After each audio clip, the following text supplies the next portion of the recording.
इस सरकार के मंत्री सरदार बलदेव सिंह मोलक जी, मेयर श्रीमती संयुक्ता भाटिया जी, प्रदेश सरकार में मंत्री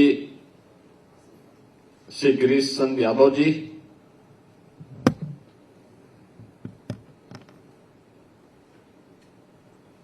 पूर्व उप मुख्यमंत्री डॉक्टर दिनेश शर्मा जी, विधान परिषद सदस्य श्री मुकेश शर्मा जी, शीशगंज गुरुद्वारा दिल्ली के मुख्य ग्रंथी ज्ञानी हरनाम सिंह जी, उत्तर प्रदेश अल्पसंख्यक आयोग के सदस्य सरदार परविंदर सिंह जी, गुरुद्वारा रीठा साहिब नानक मत्ता से बाबा श्याम सिंह जी, गुरुद्वारा नानकपुरी टांडा साहिब पहेड़ी से बाबा गुरचंद सिंह जी, अध्यक्ष लखनऊ गुरुद्वारा प्रबंध कमेटी सरदार राजेंद्र सिंह बक्का जी, अध्यक्ष गुरुद्वारा कमेटी आलमबाग लखनऊ सरदार निर्मल सिंह जी, माननीय विधायक श्रीमती जय देवी जी, आज के इस कार्यक्रम में उपस्थित हमारे विधान परिषद के सदस्यगण, अन्य हमारे माननीय विधायकगण और उपस्थित सभी सिख समुदाय से जुड़े हुए भाइयों बहनों, मैं सबसे पहले मुख्यमंत्री आवास पर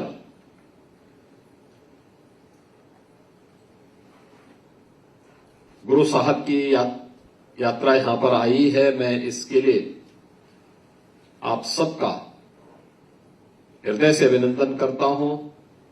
पवित्र गुरु ग्रंथ साहिब को नमन करते हुए आप सबका हृदय से धन्यवाद ज्ञापित करता हूं कि आपने देश के यशस्वी प्रधानमंत्री आदरणीय श्री नरेंद्र मोदी जी के द्वारा घोषित 26 दिसंबर की स्थिति को साहबजादा दिवस के रूप में, बाल दिवस के रूप में आयोजित करने के मुख्यमंत्री आवास के इस कार्यक्रम में आप सब पधारे हैं। मैं इसके लिए आप सबका हृदय से अभिनंदन करता हूं।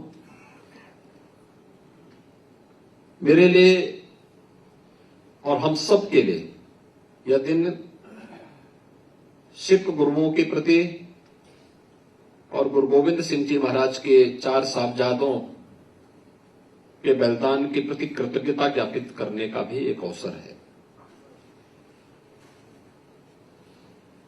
सिख गुरुओं का जो त्याग था, जो बलिदान था, वह तो एक प्रेरणा है ही, लेकिन गुरु गोविंद सिंह जी महाराज ने अपने 4 साहबजादों को भारत की धर्म, भारत की संस्कृति की रक्षा के लिए बलिदान किया। बाबा अजीत सिंह जी, बाबा जुझारू सिंह जी, बाबा जोरावर सिंह जी, बाबा फतेह सिंह जी, 4 पुत्र भारत की धर्म की रक्षा करते हुए बलिदान होते हैं। माता गुजरी, जिन्होंने रक्षा का दायित्व अंतिम समय तक निभाते निभाते अंत में स्वयं भी उन्होंने अपने आप को परमात्मा में लीन कर दिया। लेकिन जब गुरु गोविंद सिंह जी महाराज से पूछा गया कि आपके 4 पुत्र शहीद हुए हिंदुस्तान के लिए, धर्म की रक्षा करते हुए, तो उस समय भी उनके मुंह से एक ही बात निकली थी कि 4 मुए तो क्या भय, जीवित कई हजार। यानी अपने परिवार के लिए नहीं, देश और समाज के लिए, धर्म के लिए जिनका पूरा जीवन समर्पित था, उनके स्मृति में आयोजित होने वाला कोई भी कार्यक्रम हम सब के लिए कृतज्ञता ज्ञापित करने का एक कार्य आयोजन होता है। उसी कृतज्ञता ज्ञापित करने के क्रम में मुख्यमंत्री आवास में बाल दिवस के कार्यक्रम की श्रृंखला हम सबको अभिभूत करती है, अपने इतिहास के साथ जोड़ती है। भक्ति से शक्ति की प्रेरणा प्रदान कर रही सिख गुरुओं के प्रति शीश नमन करने का एक अवसर प्रदान करती है, और इसलिए मैं आप सबका इस अवसर पर हृदय से अभिनंदन करता हूं, स्वागत करता हूं। बाबा अजीत सिंह जी को, बाबा जुझारू सिंह जी को, बाबा जोरावर सिंह जी को, बाबा फतेह सिंह जी को धर्म के लिए बलिदान देने की इस उत्कृष्ट परंपरा को भी नमन करता हूं।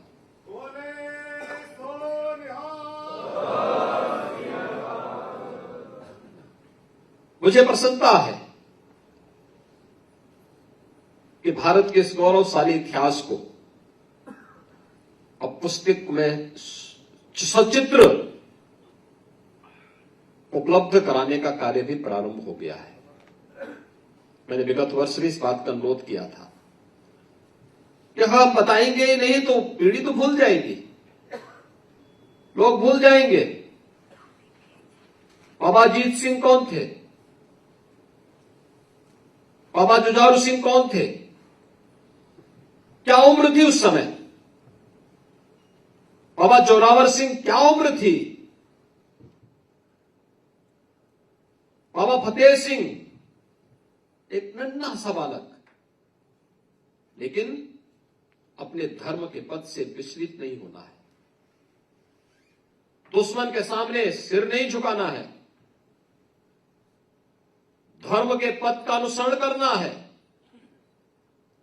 बचपन से मिले हुए संस्कार, मां गुजरी के सानिध्य में जो संस्कार, जो सानिध्य प्राप्त हुआ,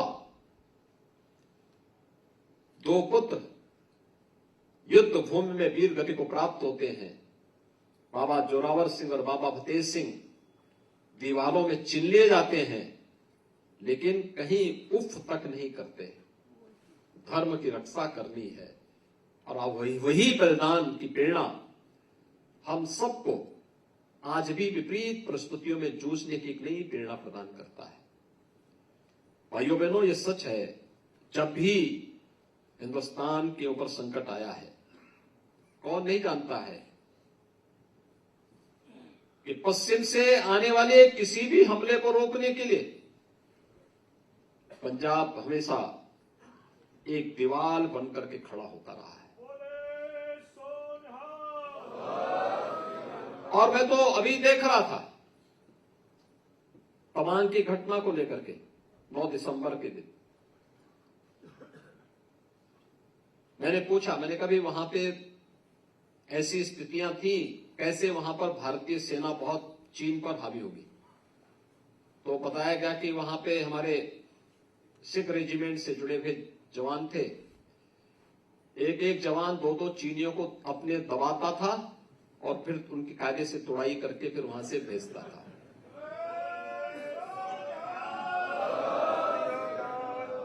ये है शौर्य, ये है पराक्रम।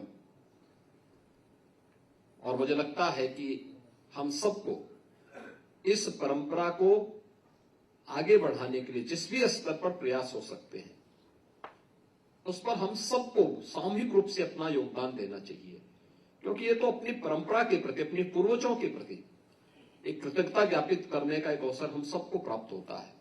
आज के इस अवसर पर मैं गुरु गोविंद सिंह जी महाराज के 4 साहबजादों को, जिन्होंने सरहिंद की रक्षा के लिए, हिंदू धर्म की रक्षा के लिए अपने आप को बलिदान दिया, हम आभारी हैं प्रधानमंत्री मोदी जी के, जिन्होंने 26 दिसंबर की तिथि देश के इतिहास में बाल दिवस के रूप में घोषित किया। मैं लखनऊ और गोरखपुर के गुरुद्वारा प्रबंध समिति से जुड़े पदाधिकारियों को मैं हृदय से धन्यवाद दूंगा कि बाल दिवस के इस कार्यक्रम के लिए बार बार आग्रह करते रहे कि दिवस होना ही चाहिए, और हम लोगों ने आयोजन यहां प्रारंभ किया, उसकी गूंज देश और दुनिया के अंदर सुनाई देने लग गई और परिणाम हम सबके सामने है। आज आदरणीय प्रधानमंत्री जी ने दिल्ली में इस आयोजन का शुभारंभ किया। हम सबको यहां इस आयोजन के साथ जुड़ने का अवसर प्राप्त हो रहा है, और आप देखना पूरे देश और पूरी दुनिया के अंदर एक होड़ लगेगी कि बाल दिवस का वास्तविक आयोजन कौन सा होगा। वह वही होगा जो साहबजादों के बलिदान दिवस का दिन है, और यही वास्तविक इतिहास है, यही वास्तविक इतिहास भी है। और इस वास्तविक इतिहास के साथ हम सबको जुड़ने का आनंद प्राप्त हो रहा है। मैं एक बार फिर से आप सबको ये हमारा सौभाग्य है। लखनऊ का याह्यागंज गुरुद्वारा तो गुरु तेग बहादुर जी और गुरु गोविंद सिंह जी महाराज की स्मृतियों से जुड़ा हुआ गुरुद्वारा है।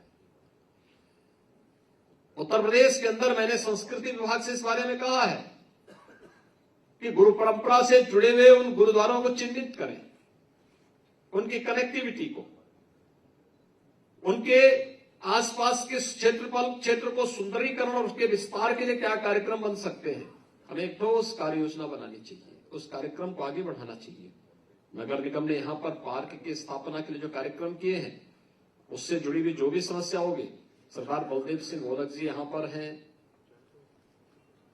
आप उनको एक जिम्मेदारी दें। परविंदर सिंह यहां पर हैं, इनको एक जिम्मेदारी दें, बताएं कि लोग शासन के संज्ञान में सारी चीजों को लें, सारी बाधाएं, कोई भी चीज आज के दिन पर अपनी गुरु परंपरा के प्रति सम्मान व्यक्त करने के लिए, साहबजादों को उनके अनुरूप सम्मान देने के लिए कोई भी चीज बाधा और बैरियर नहीं बन सकती है। उन सभी बाधाओं को दूर करने के लिए हम लोग तैयार हैं, हम लोग हर स्तर पर उसमें सहयोग करने को तैयार हैं। आज यहां पर हम सब गुरु गोविंद सिंह जी महाराज के इन 4 साहबजादों का के प्रति नमन करने के लिए यहां पर उपस्थित हुए हैं। मैं इस अवसर पर प्रदेश शासन की ओर से, प्रदेश की 25 करोड़ जनता की ओर से साहबजादा दिवस के अवसर पर, बाल दिवस के अवसर पर बाबा अजीत सिंह जी को, बाबा जुझारू सिंह जी को, बाबा जोरावर सिंह जी को और बाबा फतेह सिंह जी को एक बार फिर से नमन करते हुए, उत्तर प्रदेश वासियों की ओर से नमन करते हुए, मैं आप सबको इस बात के लिए आश्वस्त करता हूं कि उत्तर प्रदेश सरकार सदैव आपके साथ में है। आपके हितों के संवर्धन के लिए, संरक्षण के लिए हर प्रकार से तत्पर होकर के कार्य करेगी, कार्य कर रही है, कार्य करेगी। और डबल इंजन की सरकार को इस कार्यक्रम को आगे बढ़ाने में किसी भी प्रकार की कहीं कोई समस्या हमारे सामने नहीं है। इस विश्वास के साथ आप सब यहां पर उपस्थित हुए हैं। मैं आप सबका एक बार फिर से यहां पर अभिनंदन करता हूं। धन्यवाद। जय हिंद। देश और दुनिया की तमाम छोटी बड़ी खबरों को जानने के लिए आप जुड़े रहिए द नेशन न्यूज के साथ।